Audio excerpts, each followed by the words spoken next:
നമസ്കാരം. ACV അവതരിപ്പിക്കുന്ന super soccer powered by Asianet cable enterprises. ഈ ഫുട്ബോൾ വിരുന്നിലേക്ക് ഏവർക്കും സ്വാഗതം. എന്നോടൊപ്പം സുദേശുണ്ട്. ഇന്നും കളി വിശകലനം ചെയ്യാൻ സ്വാഗതം സുദേശ്. നമ്മളിനി രണ്ട് കളികൾ 48 ടീമുമായി കളി ആരംഭിച്ചു നമ്മുടെ 12-ാം തീയതി. അതിനുശേഷം ഇങ്ങോട്ട് നമ്മൾ ഒരുപാട് കളികൾ 102 കളികൾ കണ്ടു. ഇനി 2 മത്സരങ്ങൾ മാത്രം, 103, ഒരു ലൂസേഴ്സ് ഫൈനൽ അല്ലെങ്കിൽ 3-4 സ്ഥാനം നിർണ്ണയിക്കുന്ന കളി. അത് കഴിഞ്ഞിട്ട് നമ്മുടെ 20-ാം തീയതി രാത്രി അർജൻറ്റീന വീണ്ടും സ്പെയിനിനെ നേരിടും. അർജൻറ്റീനയാണ് ഞാൻ വീണ്ടും എന്ന് പറഞ്ഞത്. 2ാമത്തെ ഫൈനലിൽ തുടർച്ചയായി കളിക്കുന്ന അർജൻറ്റീന. ഒരുപക്ഷേ മോഹങ്ങൾ 60 കൊല്ലത്തിന് ശേഷമുള്ള മോഹങ്ങൾ പൂവണിയും എന്ന് പ്രതീക്ഷ ഒക്കെ ഉണ്ടായിരുന്ന ഇംഗ്ലണ്ടിനെ അവസാനത്തെ 8 മിനിറ്റിൽ പരാജയപ്പെടുത്തിയാണ് അർജൻറ്റീന മുമ്പോട്ട് പോകുന്നത് എന്ന് കാണാം. ഇത് ആദ്യമായിട്ടല്ല സുദേശ്. ഇവിടെ നമ്മൾ ഈജിപ്റ്റുമായിട്ടുള്ള മത്സരം വിലയിരുത്തണം. ഈജിപ്റ്റുമായി 2 ഗോളിന് പിന്നിൽ നിൽക്കുന്നു. അതിനുശേഷം അസാമാന്യ പ്രകടനത്തോടുകൂടി ആ മത്സരം 3-2 ജയിക്കുന്നു. അതിനുശേഷം സ്വിറ്റ്സർലൻഡുമായി മത്സരം പിന്നിൽ പോയി. പക്ഷേ അവിടെ നിന്ന് ഉയർത്തെഴുന്നേൽക്കുന്നു മിശിഹ. ഇവിടെ ഇന്നലെ മിശിഹ ഗോളടിച്ചില്ല. അതിന് പകരം 2 ഗോളും അദ്ദേഹത്തിൻ്റെ ഒരു ടച്ച് ഉണ്ടായിരുന്നു. ഒരു ഷോർട്ട് കോർണറിൽ നിന്ന് ആദ്യത്തെ ഗോൾ, അതായത് സമനില ഗോൾ. അതിനു മുമ്പ് 55-ാം മിനിറ്റിൽ ഗോർഡൻ റോജേഴ്സിൻ്റെ മനോഹരമായ ഒരു അസിസ്റ്റിൽ എമിലിയാനോ മാർട്ടിനസിനെ കബളിപ്പിക്കുന്നു. അങ്ങനെ 1 ഗോളിന് ലീഡ് ചെയ്ത് ഇംഗ്ലണ്ടിന് അവിടെയാണ് എനിക്ക് ഒരു സംശയം സുദേശ്.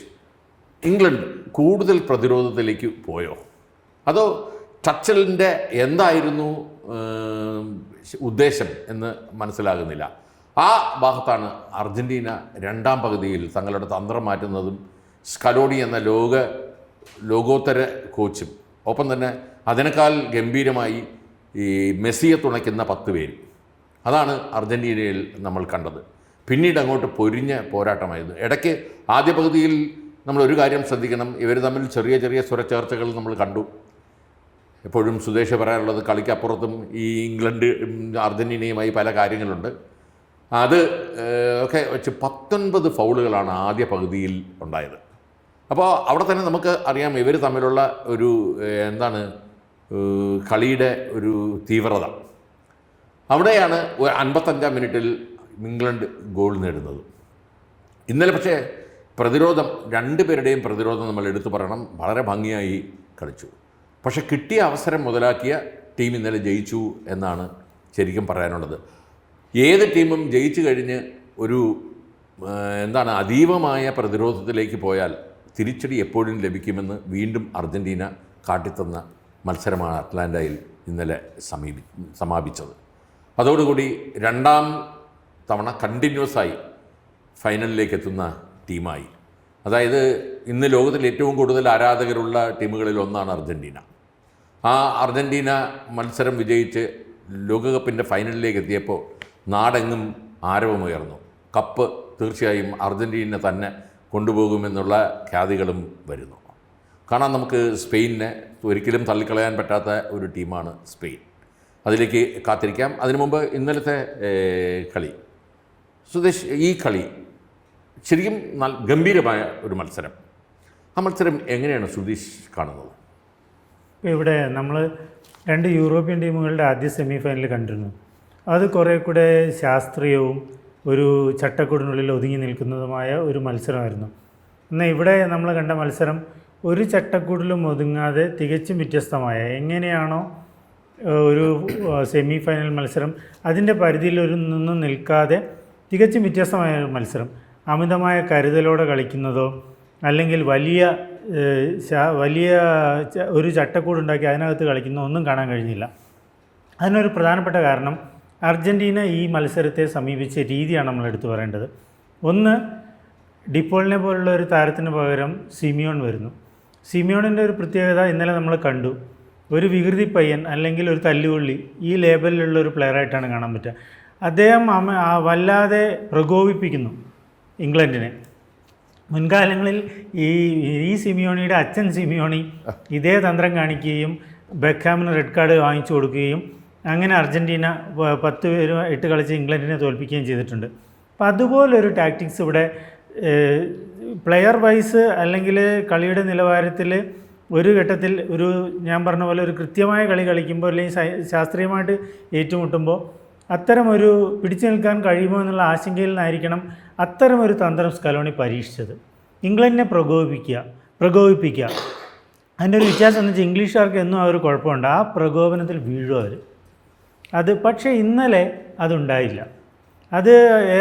അത് ഉണ്ടാവാതിരിക്കാൻ കാരണം കൃത്യമായിട്ട് ബെല്ലിംഗ്ഹാമിനെയും പോലുള്ള താരങ്ങൾ, ഗോർഡനെയും പോലുള്ള താരങ്ങൾ അതിജീവിച്ച് അതിനനുസരിച്ച് ഒരു തിരിച്ചൊരു പ്രഷർ കൊടുക്കാൻ പറ്റി. അതുകൊണ്ട് തന്നെ ഇംഗ്ലണ്ട് നിർണായകമായിട്ട് ഗോൾ നേടുന്നത് നമ്മൾ കണ്ടു. ഇംഗ്ലണ്ട് ആ സമയത്ത് ഇംഗ്ലണ്ടിന് തന്നെയായിരുന്നു ആധിപത്യം. ഇംഗ്ലണ്ട് വ്യക്തമായ ഏറെക്കുറെ അർജൻറ്റീനയെ മെസ്സിയെ പിടിച്ചു കെട്ടി അധികം കളിക്കാൻ സ്പേസ് കൊടുക്കാതിരിക്കുന്നത് നമ്മൾ കാണുന്നു. മധ്യനിരയിൽ ഡെക്ലൻ റൈസും ആൻഡേഴ്സണും ഏറെക്കുറെ അവർക്കൊരു ആധിപത്യം കൊടുക്കുന്നു. എന്നാൽ സാക്ക ഇല്ലാതിരുന്നത്, റോജേഴ്സ് ഏറെക്കുറെ കുറവ് നികത്തിയെങ്കിൽ പോലും സാക്കയെ പോലെ അഗ്രസീവായിട്ട് അറ്റാക്ക് ചെയ്ത് കളിക്കുന്ന ഒരു പ്ലെയറല്ല. സാക്കയെ പരിക്ക് കാരണമാണ് തീർച്ചയായിട്ടും ഒരു പകരക്കാരനെ പോലും ഇറക്കാൻ പറ്റിയില്ല. കഴിഞ്ഞ മത്സരങ്ങളിൽ നമ്മൾ കണ്ടതാണ്. സാക്കയുടെ അഭാവം ടുച്ചലിൻ്റെ തന്ത്രങ്ങളെ ആകെ മാറ്റിയിട്ടുണ്ട്. എങ്കിൽ പോലും ഇന്നലെ നിർണായകമായത് ജയിക്കാനുള്ള അവസാന വിസിൽ മുഴങ്ങും വരെ എഴുതി തള്ളാൻ കഴിയാത്ത ടീമാണെന്ന് അർജൻറ്റീന ഒരിക്കൽ കൂടെ തെളിയിക്കുകയാണ്. അത് മെസ്സി എന്ന മാന്ത്രികൻ, അദ്ദേഹത്തിന് കീഴിൽ കുറച്ച് ശരാശരി പ്ലേയേഴ്സ് അവർ സൂപ്പർ താരങ്ങളായി മാറുന്നതാണ് നമ്മൾ കാണുന്നത്. തനിക്ക് ഒരവസരവും നൽകാതിരുന്ന ഇംഗ്ലീഷ് പ്രയോഗത്തെ അദ്ദേഹം കബളിപ്പിച്ച ഒരു രീതിയുണ്ട്. വലത് വിങ്ങിലേക്ക് മാറി കളിക്കുന്നു. വലത് വിങ്ങിൽ പലപ്പോഴും ഒറ്റയ്ക്ക് നിൽക്കുന്നത് കാണുന്നു മെസ്സി. അത് ഏതൊരു പരിശീലകനോ ടീമോ തിരിച്ചറിയേണ്ടതാണ്. മെസ്സിയെ പോലൊരു താരം ഒരു 10-15 മീറ്ററിനകത്ത് ഒറ്റയ്ക്ക് നിൽക്കുന്ന ഒരു കാഴ്ച എന്ന് വെച്ചാൽ ഇന്ന് ഒരു ഗോളിൻ്റെ മാത്രം ലീഡിൽ നിൽക്കുന്ന ഒരു ടീമിനെ സംബന്ധിച്ച് അതിലപ്പുറം വലിയ അപകടമില്ല. അങ്ങനെ മെസ്സിക്ക് സ്പേസ് കൊടുക്കുന്നു. ആ സ്പേസിൽ നിന്നാണ് 2 പാസും കൊടുക്കുന്നത്. പക്ഷേ ആ പാസ് കൊടുത്ത എൻസോ ഫെർണാണ്ടസ് ബോക്സിന് പുറത്തുനിന്ന് അടിക്കുന്ന ഷോട്ട്, അതിനു മുമ്പും 2-3 ട്രൈ ചെയ്യുന്നുണ്ട് എൻസോ ഫെർണാണ്ടസ്. അതെ, അത് തീരുമാനിച്ചുറപ്പിച്ചതാണ്. പെനാൽറ്റി ബോക്സിനകത്ത് കടന്ന് പ്രേരിക്കാൻ കഴിയില്ല, അല്ലെങ്കിൽ ഉയരക്കാരായ ശാരീരികമായിട്ട് തങ്ങൾക്കൊപ്പം നിൽക്കുന്ന ഇംഗ്ലീഷുകാർക്കെതിരെ മുന്നോട്ട് കയറി അവസരങ്ങൾ ഉണ്ടാക്കാൻ കഴിയില്ല എന്ന് തിരിച്ചറിഞ്ഞിട്ട് പുറത്തുനിന്ന് ഷോട്ട് തീർക്കുകയാണ്. അത് പലപ്പോഴും പിക്ഫോർഡിൻ്റെ മികവിലാണ് പലതും ഗോളാവാതെ പോകുന്നത്, പ്രത്യേകിച്ച് ആൽവാരസിൻ്റെ. അതെ ആൽവാരസിൻ്റെ ഷോട്ട്. പക്ഷേ ആ ഒരു ഗോൾ നേടിയതോടുകൂടി, എൻസോ ഫെർണാണ്ടസിൻ്റെ ഗോൾ നേടിയതോടുകൂടി ഇംഗ്ലീഷുകാർ പോലും ഞങ്ങൾ തോറ്റു എന്ന നിലയിലേക്ക് മാറുകയാണ് തുല്യതയിലേക്കായപ്പോൾ. അവിടെ നിന്നാണ് മെസ്സിയുടെ 2ാമത്തെ ഗോൾ. ഇതേപോലെ മെസ്സിയെ ഫ്രീ ആക്കി വിടുന്നു. അത് ആദ്യം സെൻട്രലിലൂടെ കളിച്ചിരുന്ന മെസ്സിക്ക് മുന്നോട്ട് കയറാൻ കഴിയില്ല എന്നുണ്ടപ്പോൾ സ്വാഭാവികമായിട്ട് വലത് വിങ്ങിലേക്ക് തീർത്തും വലത്ത് ഡീപ്പായിട്ട് മാറുന്നു. അവിടെ നിന്ന് അദ്ദേഹം സ്പേസ് കണ്ടെത്തുന്നു, പന്ത് സ്വീകരിക്കുന്നു, പിന്നീട് ഏറ്റവും മികച്ച അസിസ്റ്റുകൾ നൽകുകയാണ്. ഈ ഘട്ടത്തിൽ താങ്കൾ പറഞ്ഞതാണ് അതിൻ്റെ ശരി, അമിതമായ പ്രതിരോധം ഒരിക്കലും അർജൻറ്റീനയ്ക്കെതിരെ 1 2 3 കേപ്പ് വെർദെ ഉദാഹരണമാണ്, ഈജിപ്ത് ഉദാഹരണമാണ്, സ്വിറ്റ്സർലൻഡ് ഉദാഹരണമാണ്. ഇപ്പോൾ ഇംഗ്ലണ്ട് 2 ഗോളിൻ്റെ ലീഡ് ഇംഗ്ലണ്ടിനുണ്ടായിരുന്നെങ്കിൽ ചിലപ്പോൾ ശ്രമിച്ചു നോക്കാമായിരുന്നു എന്നേ പറയാൻ പറ്റൂ. തങ്ങളുടെ അഗ്രസീവായ സ്റ്റൈല് അവർ വിടാൻ പാടില്ലായിരുന്നു ഇംഗ്ലണ്ട്. അതാണ് ഇംഗ്ലണ്ടിനെ പറ്റിയ പിഴവ്. ഇംഗ്ലണ്ടിൻ്റെ പരിശീലകൻ അതിനുവേണ്ടി ഇനി വർഷങ്ങളായിട്ട് ആക്ഷേപം കേൾക്കേണ്ടി വരുമെന്നുള്ള ഒരു സംശയമില്ല. ഇംഗ്ലീഷ് താരങ്ങളും പിന്നീട് ആ ഒരു ബസ് പാർക്കിംഗ്, നമ്മൾ പറഞ്ഞു പഴകിയതാണെങ്കിലും ബസ് പാർക്കിങ്ങിലേക്ക് മാറി. അർജൻറ്റീന പോലെ ഒരു ടീമിനെതിരെ എവിടെ നിന്നും, ബോക്സിന് പുറത്തു നിന്നായാലും ഹൈബോളുകളുടെ കാര്യത്തിലായാലും ഏത് തരത്തിലും ഗോളടിക്കാൻ കഴിയുന്ന ഒരു ടീമാണ്. മെസ്സി എന്ന ഞാൻ പറഞ്ഞ ഒരു മാന്ത്രികൻ ആ ടീമിലുണ്ട്. അത് മറന്നുകൊണ്ട് നിൽക്കുന്ന ഒരു ടീമിനും അർജൻറ്റീനയ്ക്കെതിരെ ജയിക്കാനോ അല്ലെങ്കിൽ ജയം ആഗ്രഹിക്കാനോ കഴിയില്ല എന്ന സ്ഥിതിയാണ് ഇന്നലത്തെ മത്സരത്തോടുകൂടി ഒന്നുകൂടി ബോധ്യപ്പെട്ടത്. ഇവിടെ മറ്റൊരു പ്രധാനപ്പെട്ട സ്റ്റാറ്റിക്സ് പുറത്തു വരുന്നുണ്ട്. അതായത് ഈ ലോകകപ്പിൽ ഏറ്റവും കൂടുതൽ നടന്ന് കളിച്ചത് മെസ്സിയാണെന്നാണ്. അതായത് ചില സമയം നിൽക്കുക, ചില സമയം നടന്ന് കളിക്കുക, ഓടിക്കളിക്കുന്നത് വളരെ കുറച്ച് മാത്രം ചെയ്യുന്ന, ഒരുപക്ഷെ ഇനിയും തനിക്കൊരംഗത്തിന് ബാല്യമുണ്ടെന്ന് തെളിയിക്കാനാണോ എന്ന് ഉള്ള സംശയത്തിൻ്റെ നിഴലിലാണ് അദ്ദേഹം. നന്നായിട്ട് തൻ്റെ ശരീരം നോക്കി കളിക്കുന്ന ഒരു മെസ്സിയെയും നമ്മളിതിനെ കണ്ടു. ഇന്നലെ മാക്കലിസ്റ്ററിൻ്റെ ഒരു ഹെഡർ പോസ്റ്റിലിടിച്ച് പോകുന്നു. അല്ലേ? പിക്ഫോർഡ് പിക്ഫോർഡ് സേവ് ചെയ്യുന്ന അൽവാരസിൻ്റെ ഷോട്ട്, മാക് അലക്സാണ്ടർ അത് ബാറിലടിച്ച് പുറത്തേക്ക് പോകുന്നു. ഈ 2 ഗോളുകൾ തീർച്ചയായും അത് നമ്മൾ പ്രതീക്ഷിക്കണം. അത് കയറുമോ ഇല്ലയോ എന്ന്. അത്രമാത്രം നന്നായി വർക്കൗട്ട് ചെയ്ത് കളിക്കുന്ന ഒരു അർജൻറ്റീനയാണ് നമ്മൾ ഈ ഗോൾ വീണ ശേഷം കണ്ടത്. ഇന്നലത്തെ മത്സരത്തിൽ എന്തുകൊണ്ടാണ് ഡീപോളിനെ ആദ്യം ഇറക്കാത്തത് സ്കലോണി? അല്ല, തീർച്ചയായിട്ടും അത് തന്നെയാണ് ഞാൻ പറഞ്ഞത്. ഡീപോളിനെ ഇറക്കായിരുന്നതിന് വ്യക്തമായ കാരണം സ്കലോണി ഇംഗ്ലണ്ടിനെ പ്രകോപിപ്പിക്കുക എന്നുള്ളതാണ് ആദ്യം തന്നെ പറഞ്ഞത്. സ്വാഭാവികമായിട്ട് സിമിയോണി നമുക്കറിയാം അത്ലറ്റിക്കോ മാഡ്രിഡിന് കളിക്കുന്നതാണ്, സ്വന്തം അച്ഛൻ്റെ ടീമിൽ അദ്ദേഹം കളിക്കുന്നതാണ്. അദ്ദേഹത്തിൻ്റെ കളിശൈലി എന്ന് പറഞ്ഞാൽ വളരെ അഗ്രസീവായി എതിർ പ്രതിരോധത്തെ ഇടിച്ചും ആ രീതിയിലൊരു കാർഡ് കിട്ടേണ്ട ഫൗളല്ല എങ്കിൽ പോലും ഫുട്ബോളിൽ നിന്നത് തീർച്ചയായിട്ടും കളിക്കുക, അതും ഒരു അഗ്രസീവ് മോഡിൽ കളിക്കുക എന്നുള്ളതാണ്, പ്രകോപിപ്പിക്കുക എതിർ താരങ്ങളെ. ആ പ്രകോപനത്തിൽ വീണാൽ സ്വാഭാവികമായിട്ടും പിഴവുകൾ വരാനുള്ള സാധ്യതയുണ്ട്. അതിന് ഒപ്പം അത്തരത്തിൽ കളിച്ച് മാനസികമായൊരു പക്വതയും അല്ലെങ്കിൽ അനുഭവ സമ്പത്തും ഇല്ലെങ്കിൽ സ്വാഭാവികമായിട്ട് അതിൽ വീഴാൻ സാധ്യതയുണ്ട്. അതിൽ വീഴുന്നതാണ് നമ്മൾ കണ്ടത്. പിന്നെ ഗോൾ വീണ് കഴിഞ്ഞാലുള്ള അർജൻറ്റീന അത് വേറൊരു അർജൻറ്റീനയാണ് നമുക്ക് പറയേണ്ടി വരും. തീർച്ചയായിട്ടും. അപ്പം നമുക്കറിയാം എല്ലാ കളിയിലും കണ്ടതാ. പലപ്പോഴും എൻസോ ഫെർണാണ്ടസും മറ്റും ചെൽസിക്ക് കളിക്കുമ്പോൾ ഒരു ബിലോ ആവറേജ് ആയിട്ട് പലപ്പോഴും ബെഞ്ചിലിരിക്കേണ്ടി വന്നൊരു താരമാണ്. ആ താരത്തെയാണ് ഇന്നലെ ഫുൾ ടൈം കളിപ്പിക്കുന്നു, 90 മിനിറ്റ് കളിപ്പിക്കുന്നു. അതാണ് നമ്മൾ കാണുന്നത്. എൻസോ ഫെർണാണ്ടസിനെ കളിപ്പിക്കുന്നുണ്ട്. പിന്നെ കൃത്യമായ മാറ്റങ്ങളാണ് സ്കലോണി വരുത്തുന്നത്. ടീമിന് അഗ്രസീവ് സ്റ്റൈല് കിട്ടാൻ വേണ്ടി നിക്കോ ഫെർണാണ്ടസിനെ ആയാലും ലൗട്ടാറോ മാർട്ടിനസിനെ ആയാലും മാർട്ടിനസ് വരുന്നു. ഇത്തരം താരങ്ങൾ വരുമ്പോൾ എന്താണ് ഞാൻ നിശ്ചയിച്ചിട്ടുള്ളതെന്ന് കൃത്യമാണ് സ്കലോണിക്ക്. അഗ്രസീവായിട്ട് കളിക്കുക എന്നുള്ളതാണ്. ഡിഫൻസിൻ്റെ കുറവുകളൊന്നും അവിടെ അദ്ദേഹം ഭയക്കുന്നില്ല. എനിക്ക് ഗോൾ വേണം, അഗ്രസീവായിട്ട് കളിക്കണം. മെസ്സി അദ്ദേഹത്തിന് വേണ്ട സ്പേസ്, എതിർ താരങ്ങളെ അലോസരപ്പെടുത്തിക്കൊണ്ട് അവർക്ക് സ്പേസ് കൊടുത്തോളൂ എന്നുള്ളത് തീരുമാനിച്ച് കളിക്കുന്നു. അതിന് മറുതന്ത്രം ഉണ്ടാക്കാൻ ഇംഗ്ലണ്ടിന് സാധിക്കുന്നില്ല എന്നുള്ളതാണ്. അപ്പോൾ സ്കലോണിയുടെ മാറ്റങ്ങൾ കൃത്യമാണ്, അദ്ദേഹത്തിൻ്റെ തന്ത്രങ്ങൾ കൃത്യമാണ്. മെസ്സിയെ കൂടുതൽ ആശ്രയിക്കുന്നത് ആ ടീമിന് ഗുണമായി മാറുകയാണ്. അപ്പം ഏറ്റവും എടുത്തു പറയേണ്ടത് ആ ടീമിൻ്റെ ഒരു കൂട്ടായ്മയും ഒരു പോരാട്ട വീര്യവും, ഞങ്ങൾ ജയിച്ചേ അടങ്ങൂ എന്നുള്ള അർജൻറ്റീനയുടെ പോരാട്ട വീര്യവും, അതിനൊപ്പം നിൽക്കാൻ കഴിയുന്ന പകരക്കാർ വരുന്നതായാലും നിലവിൽ കളിക്കുന്നവരായാലും ആ ഒറ്റ സ്പിരിറ്റിൽ കളിക്കാൻ പറ്റുന്നു. അതിനോടാണ് പല ടീമുകളും തോറ്റുപോകുന്നത്. ആ ഒരു സ്പിരിറ്റിനോടാണ് തോറ്റുപോകുന്നത്. പിന്നെ ഗോൾ അടിക്കാനുള്ള മികവ് അത് ഒന്ന് വേറെ തന്നെയാണ്. അതും അവർക്ക് അഡീഷണൽ ഒരു ആഡഡ് ഫീച്ചർ കൂടെ ആവുകയാണ്. ഇവിടെ ഇന്നലെ നമ്മൾ ഇംഗ്ലണ്ടിനെ ഒന്നുകൂടെ പരിശോധിക്കുമ്പം അവരുടെ ശരിക്കും ആദ്യ പകുതിയിൽ ആ ഡിഫൻസ് വളരെ നന്നായി കളിക്കുന്നു. പ്രത്യേകിച്ച് ജെയിംസും ഗൂച്ചിയും സ്റ്റോൺസും ഒക്കെ പോലുള്ളവർ വളരെ മനോഹരമായി പ്രതിരോധം തീർക്കുന്ന ഒരു കാഴ്ച കണ്ടു.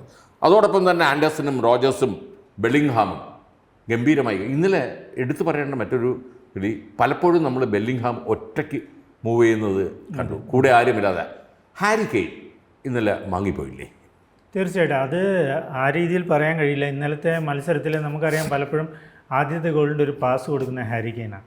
അപ്പോൾ ഹാരി കെയ്ൻ അവിടെ എടുത്തൊരു റോള് പലപ്പോഴും ഈ പറഞ്ഞ റൊമാരോയും മറ്റും ലിസാൻഡ്രോ മാർട്ടിനസൊക്കെ നയിക്കുന്ന ഒരു പ്രതിരോധം, അർജൻറ്റീന പ്രതിരോധത്തിൽ ഹാരി കെയ്ൻ ഒറ്റയ്ക്കൊന്നും ചെയ്യാൻ കഴിയാത്തൊരു സ്ഥിതിയായിരുന്നു ഇന്നലെ. ഏറെക്കുറെ അദ്ദേഹത്തിന് പന്ത് കിട്ടുന്നില്ല. ഈ അവസരത്തിൽ ഹാരി കെയ്ൻ പിന്നോട്ടിറങ്ങി ആ പന്ത് റിസീവ് ചെയ്ത് അതിഗംഭീരമായിട്ട് ഹൈ ബോളുകൾ 2-3 തവണ കൊടുക്കുന്നു ഫസ്റ്റ് ഹാഫിൽ. അത്തരത്തിലൊരു പന്ത് കൊടുത്തതിൽ നിന്നാണ് റോജേഴ്സ് ക്രോസ് ചെയ്യുന്നതും. അപ്പം ഗോർഡൻ അതിഗംഭീരമായൊരു ഫിനിഷാണ് ഗോർഡൻ്റെ. അത് റൊമാരോ പ്രതീക്ഷിക്കാതെ ഗോർഡൻ അവിടെ കടന്നു വരികയാണ്. ഒരു യുവതാരം അദ്ദേഹത്തിൻ്റെ ഒരു പ്രാവീണ്യം അവിടെ കാണിച്ചു നമുക്ക് പറയാം. അപ്പോൾ ഇവിടെ പറഞ്ഞ പോലെ ഹാരി കെയ്ൻ അദ്ദേഹത്തിന് ഇന്നലെ മുന്നേറ്റത്തിൽ ഒറ്റയ്ക്ക് നിന്ന് നിർവഹിക്കാനുള്ള ഒരു റോളില്ല. ഒന്ന് വിങ്ങർമാരുടെ ക്രോസ് വരണം, അല്ലെങ്കിൽ സെൻറ്ററിൽ നിന്ന് ത്രൂ ബോളുകൾ കിട്ടണം. അത്തരത്തിൽ മാത്രമാണ് ഒരു സെൻറ്റർ ഫോർവേഡിന് ഒരു റോളുള്ളത്.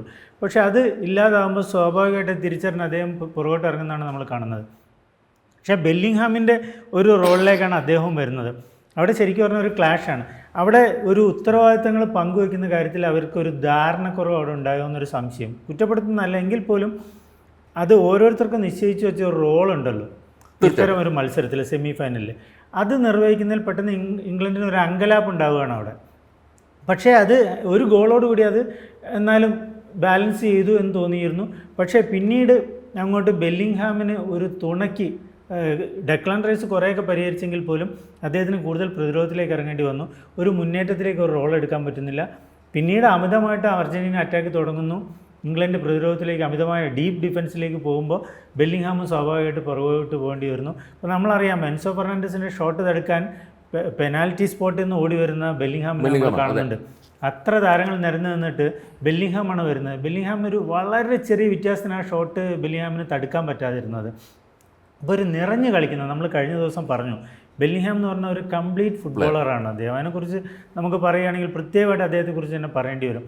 ഒരു കംപ്ലീറ്റ് ഫുട്ബോളർ, മുന്നേറ്റത്തിലായാലും പ്രതിരോധത്തിലായാലും കളി മെനയുന്നതിലായാലും എല്ലാത്തിലും, പിന്നെ 90 മിനിറ്റും ഒരേ ആവേശത്തിൽ കളിക്കാൻ പറ്റുന്ന കാര്യത്തിലായാലും ഈ 23-ാം വയസ്സിൽ തന്നെ അതിനപ്പുറം പക്വതയുള്ളൊരു താരമായിട്ട് ബെല്ലിംഗ്ഹാം മാറിയിട്ടുണ്ട്.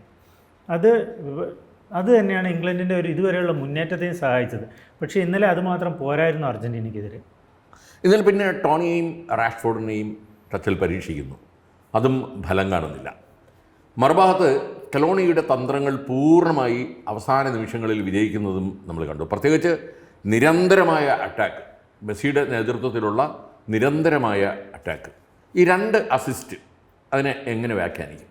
തീർച്ചയായിട്ടും അവിടെ ഞാൻ പറഞ്ഞു, ഒരു മാന്ത്രികൻ എന്നത് നമുക്കൊരു സംശയത്തിനില്ല. ഫുട്ബോൾ ലോകത്ത് ഇന്നുള്ളതിൽ നമുക്ക് പകരം വയ്ക്കാനില്ലാത്തൊരു താരമെന്ന് എല്ലാ അർത്ഥത്തിലും പറയാം. അദ്ദേഹത്തിന് 39-ാം വയസ്സിലാണ് അദ്ദേഹം ഈ തരത്തിൽ കളിക്കുന്നത്. ഒരു ഇഞ്ച് പോലും തൻ്റെ മികവിലൊരു കുറവ് വരാതെ. താങ്കൾ നേരത്തെ പറഞ്ഞു അദ്ദേഹം അധിക നേരവും ഗ്രൗണ്ടിൽ നടന്നു എന്നുള്ളതിലെ റെക്കോർഡ്. തീർച്ചയായിട്ടും ശരിയാണ്. ഈ മെസ്സി കളിക്കുന്നത് മുൻകാലത്ത് നമ്മൾ ബാഴ്സലോണയിലും മറ്റും 30കൾക്ക് മുമ്പ് കണ്ട മെസ്സി അല്ല. അത് അതിവേഗത്തിൽ ഡ്രിബിൾ ചെയ്ത് പോകുന്നൊരു മെസ്സിയാണ്.